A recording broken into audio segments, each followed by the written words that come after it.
ہمارے چینل میں خوش آمدید۔ تو چلیے شروع کرتے ہیں آج کی کہانی۔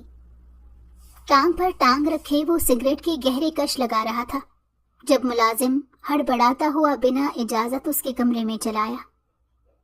آپ کی منگیتر خودکشی کر رہی ہیں، تیز تنفس کے ساتھ سیڑھیاں چڑھتے ہوئے ملازم نے اطلاع دی۔ زین اتنی جلدی اس لڑکی سے ایسی بے وقوفی کی امید نہیں لگا سکتا تھا۔ صدمے سے نکلتے اور اس کے پیچھے بھاگنے میں اس نے زیادہ دیر تو نہ کی، لیکن جب تک وہ دوسری منزل پھلانگ چکا تھا، چھت پر پہنچا تو وہ دیوار پر بغیر کوئی حس و حرکت کی کھڑی تھی۔ اونچائی کا اندازہ لگا رہی تھی کہ بچ ہی نہ جائے۔ شاید وہ دوپہر کا وقت تھا، اسی لیے گھر کے لوگوں نے اسے دیکھا نہیں تھا، یا دیکھنے والا ان کی طرح ہی حیرت اور بے یقین کھڑا تھا۔ زین مزید کوئی ہنگامہ نہیں لگانا چاہتا تھا، اس کے باپ سے ابھی بہت سے بدلے نکلتے تھے۔ اتنی جلدی وہ لڑکی اسے گہرے نقصان سے دوچار کرنے والی تھی۔ وہ سیکنڈ کا 1000واں لمحہ ضائع کیے بغیر دیوار کے قریب بھاگا اور ہاتھ سے پکڑ کر اسے اپنی طرف نیچے دھکیلا۔ منتہا سکتے سے باہر نکل آئی اور حیرانی سے سامنے کھڑے انسان کو دیکھنے لگی جو فساد کی جڑ تھا۔ Are you mad? Have you lost your senses? کیا کر رہی تھی یہ؟ اگر کچھ ہو جاتا تو؟ اس کی دونوں ہتھیلیوں کو اپنے دونوں ہاتھوں سے پکڑے وہ اس پر اڑایا تھا۔ بغیر دوپٹے کے لمبے بالوں کی بکھری ہوئی چٹیا، دونوں رخساروں پر تمانچوں کے نشانات، پھٹے ہوئے لباس سے اریاں ہوتے بازوں نے زین شاہ کی غیرت پر گہرا وار کیا تھا۔ اس کی بکھری حالت دیکھ کر بے اختیار اسے اس پر ترس آیا۔ دل میں آیا کہ سب حقیقت بتا دے تاکہ منتہا کو اس کے کسی بھی عمل کی تکلیف نہ ہو۔ وہ خود ہچکیوں سے رونے لگی، دونوں ہاتھ ہنوز اس کی گرفت میں تھے۔ پھر سر جھکائے روتے روتے نہ جانے اسے کیا ہوا کہ ایک قدم کے فاصلے پر کھڑے زین کے سینے سے جا لگی۔ تو مجھ پر احسان کرو، شادی کے لیے انکار کر دو۔ لرزتی آواز کے ساتھ اس کے سینے پر سر رکھے وہ اس قدر روئی کہ زین کی آنکھیں بھی بھیگ گئی۔ اتنا برا بھی نہیں ہوں، سینے سے پیچھے کرتے ہوئے آہستگی سے فاصلہ قائم کیا، ورنہ یہ لڑکی اس کے دل کی سلطنت پر اپنا پلاٹ بک کروانا چاہتی تھی۔ مجھے مرنے دو۔ ہاتھ چھڑا کر پھر سے بھاگی، لیکن اس بار زین نے اس کی کلائی کو پکڑ کر جھٹکا دیا۔ آخر تمہیں غرور کس بات کا ہے؟ بے وجہ کی اکڑ کو سمجھ نہیں سکا۔ منتہا کو عرفان صاحب سے اتنی محبت تو نہ تھی کہ انہیں چھوڑ کر گھر بسانے کا نہ سوچے۔ اپنے آپ کو روزانہ آئینے میں دیکھتا تھا، شکل اتنی بری بھی نہ تھی کہ کوئی لڑکی شادی کا سنتے ہی خودکشی کرنے لگے۔ دیکھیں، مجھے کسی بھی بات کا غرور نہیں ہے اور نہ ہی میں خود کو کچھ سمجھتی ہوں۔ میں بس آپ سے اتنی سی درخواست کر رہی ہوں کہ مجھے میری زندگی جینے دیں، اور یوں ادھر کھڑے ہو کر تنہائی میں آپ سے بات کرنا مجھے مناسب نہیں لگ رہا، اس لیے مجھے اکیلا چھوڑ جائیں۔ اس کا انداز دیکھتے ہوئے اب کی بار اسے سمجھانے کی کوشش نہ کی، کیونکہ مقابل نے اس کی بات کو کسی اور پیرائے میں لے جانا تھا۔ مجھے یہاں سے بھیج کر پھر سے خودکشی کرنا چاہتی ہو؟ مجھ سے اتنا بھاگتی کیوں ہو؟ کیوں ڈر رہی ہو کہ کہیں میری شخصیت کا جادو تمہارے سر نہ چڑھ جائے؟ اس کی بات کا الٹا ہی مطلب لیتے ہوئے وہ ذو معنیت سے گویا ہوا تھا۔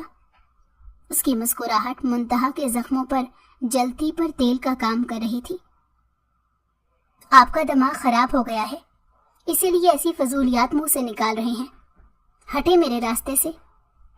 منتہا کو سمجھ آ گیا، فی الحال یہاں سے چلے جانا بہتر ہوگا۔ زین اپنی قابلیت پر خود کو داد دینے لگا، آخر اڑیل گھوڑی کو لگام ڈال ہی دی تھی۔ نہ ہٹوں تو؟ اس نے اس کا تپا ہوا چہرہ دیکھ کر مزید اسے چڑھایا تھا۔ منتہا نے دل میں اس چپکو انسان سے جان چھڑانے کی سوچی۔ تو پھر بھاڑ میں جائیں آپ، عجیب انسان ہے۔ میں یہاں آپ سے آرام سے بات کر رہی ہوں اور آپ ہے کہ سر پر ہی چڑھے جا رہے ہیں۔ اس کے صبر کا پیمانہ لبریز ہوا تھا۔ عجیب چپکو انسان تھا، لیس ہی ہوا جا رہا تھا۔ ایسے لوگ میٹھی باتوں سے نہیں مانتے انہیں سیدھا اور کھرا جواب ہی دینا پڑتا ہے۔ صاف کہو نا کہ خودکشی کا ڈرامہ کر کے اپنے باپ کو بے وقوف بنانا چاہتی تھی۔ اندر سے تو تم مجھ سے شادی کے لیے مر رہی ہو۔ منتہا کی تیز چلتی زبان فراٹے بھر رہی تھی، بغیر ڈرے وہ سب کچھ بولتی جا رہی تھی۔ بڑی ہی کوئی خوش فہم شخصیت ہیں آپ۔ میں ایسے راستے اختیار نہیں کرتی، اپنے دشمن کے لیے صاف اور سیدھا راستہ چنتی ہوں۔ غصے میں جو منہ میں آیا بول کر وہ اسے حیران کرتی ایک جانب سے ہو کر آگے نکل گئی تھی۔ 2 روز پہلے میرے نام کی انگوٹھی پہننے سے پہلے یہ لفظ بولنے چاہیے تھے۔ جانتا تھا کہ عرفان جیسے شخص نے انہیں کتنی عزت دے رکھی ہے۔ دھمکی دی تھی کہ وہ میری ماں کو طلاق دے دے گا، اس لیے تم سے منگنی کر لی۔ اپنی بات کہتی وہ وہاں پر رکی نہیں تھی، بلکہ تیزی سے سیڑھیاں پھلانکتی اپنے کمرے میں بند ہو گئی۔ زین شاہ کافی دیر اس راستے کو دیکھتا رہا جہاں سے گزر کر وہ گئی تھی۔ شہر کے مہنگے علاقے میں ایک خوبصورت گھر ہر آتے جاتے انسان کی توجہ اپنی جانب کھینچتا تھا۔ یہاں کے مکین سے لوگوں کو گہری دلچسپی تھی۔ گھر کے اندر گہرا سناٹا تھا۔ تم نے مجھے دھوکہ دیا ہے، 9 ماہ کی بیٹی کو گود میں اٹھائے وہ چیخ اٹھی تھی۔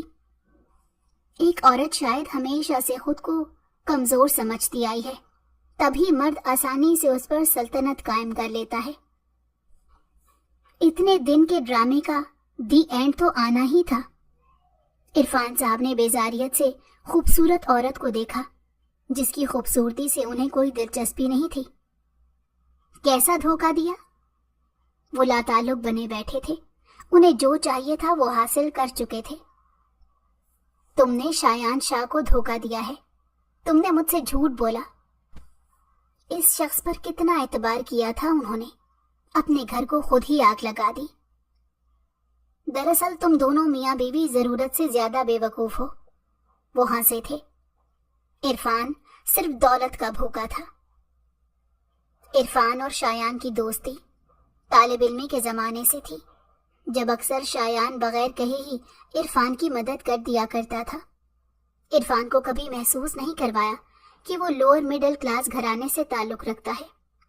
شاہ خاندان کے گھر والوں کو عرفان کی حرکتیں کچھ خاص بھلی نہ لگتی، لیکن اپنے بیٹے کی خاطر خاموش تھے۔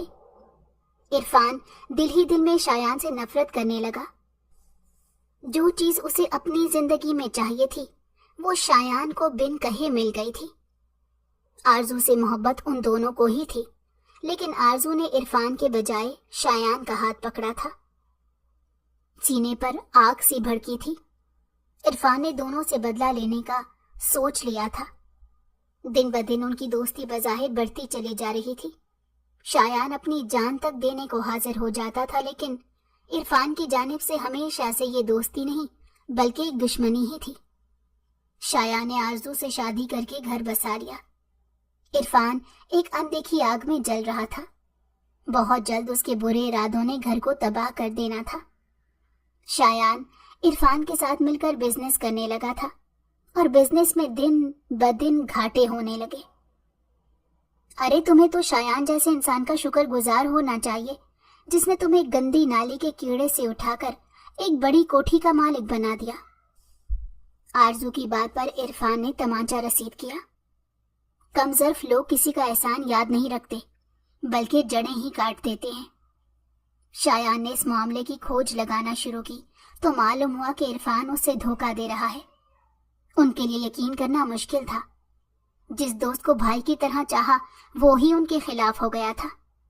اپنے جگری سے اسے اس چیز کی امید نہ تھی۔ دونوں کے درمیان اختلافات بڑھنے لگے، اور جیسے ہی شایان اپنے بزنس کو الگ کرنے کا فیصلہ کیا، عرفان نے اسے مروا دیا۔ عرفان نے جائیداد کی خاطر اپنے جگری دوست کو دھوکے میں مار دیا، لیکن بعد میں پتا چلا کہ منتہا کا باپ مرنے سے پہلے اپنے دوست کی بدلتی نیت سے واقف تھا، تبھی اس نے آرزو کو اپنے قابو میں کیا تھا۔ آرزو کے دماغ میں سسرال والوں کے خلاف باتیں بھرنے لگا تھا۔ سب نے انہیں بہت منع کیا تھا کہ وہ شاہ ولا چھوڑ کر نہ جائے، لیکن عرفان نے ان کے دماغ میں ڈال دیا تھا کہ وہ لوگ منتہا کو بھی ویسا پیار نہیں کریں گے۔ شاہ گدی پہ جو بھی بیٹھے گا وہ ان کی بیٹی کے مستقبل سے کھیل جائے گا۔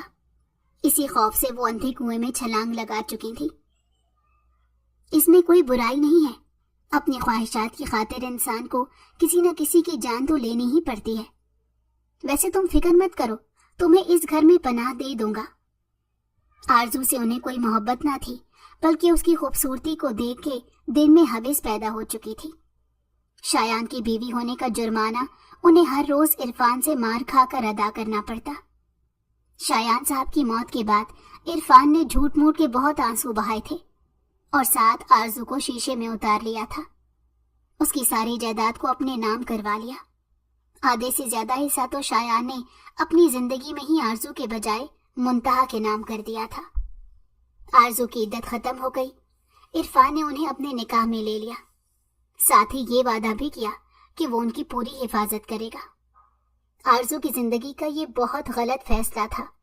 انہیں پل پل احساس ہوتا تھا کہ اپنی جلد بازی میں وہ منتہا کے لیے عذاب پیدا کر چکی ہیں۔ آرزو بیگم نے شایان کی موت کے بعد ایک دن بھی سکھ کا نہیں دیکھا تھا، بلکہ ہر روز عرفان کے تشدد کا نشانہ بنا کرتی تھی۔ وہ یہاں سے بھاگ جانا چاہتی تھی، لیکن عرفان صاحب نے انہیں دھمکی دے رکھی تھی کہ اگر بھاگنے کی کوشش بھی کی تو وہ منتہا کو مار دیں گے۔ عرفان صاحب روز ایک نئی عورت کے ساتھ گھر میں آ جاتے تھے۔ منتہا کے ساتھ ان کا رویہ کافی برا تھا، ہمیشہ سخت لہجے میں بات کیا کرتے تھے۔ آرزو بیگم کو گھر کی نوکرانی بنا رکھا تھا۔ اتنے بڑے محل کا سارا کام آرزو اور منتہا کو ہی کرنا پڑتا تھا۔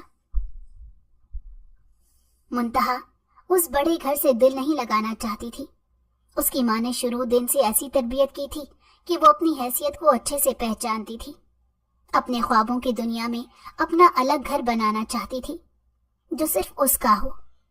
ایک معمولی سے اسکول میں نوکری کرتے تعلیم کا خرچہ چلا رہی تھی۔ عرفان صاحب اس کے سوتیلے باپ تھے۔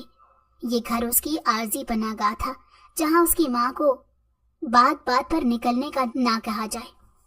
وہ اپنے کمرے میں بیٹھی کتاب پڑھ رہی تھی جب عرفان صاحب کمرے میں داخل ہوئے۔ ہمیشہ کی طرح آنکھوں میں غصہ اور لہجہ سخت تھا۔ اپنے سوتیلے باپ کی آوارہ حرکتوں سے وہ اچھے سے واقف تھی۔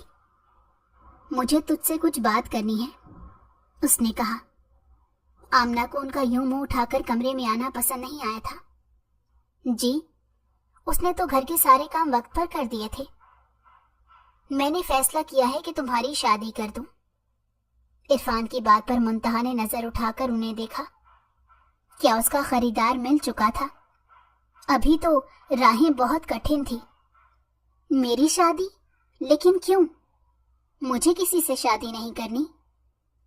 مرضی کا اختیار تو اپنے گھر میں دیا جاتا ہے، زبان سے سوال کا جواز پیدا نہیں ہوتا۔ آرزو بیگم خود بے بس تھی۔ کن سوچوں میں کھو چکی ہو؟ میں نے تمہارے لیے لڑکا پسند کر لیا ہے۔ ویسے بھی تمہاری ماں کو ان سب باتوں سے کوئی اعتراض نہیں۔ آرزو بیگم صبح سے کمرے سے ہی نہ نکلی تھی۔ شاید عرفان صاحب نے انہیں مار کر ادموا کر دیا تھا۔ آرزو بیگم کا ذکر کرتے کرتے ان کے چہرے پر طنزیہ مسکراہٹ تھی۔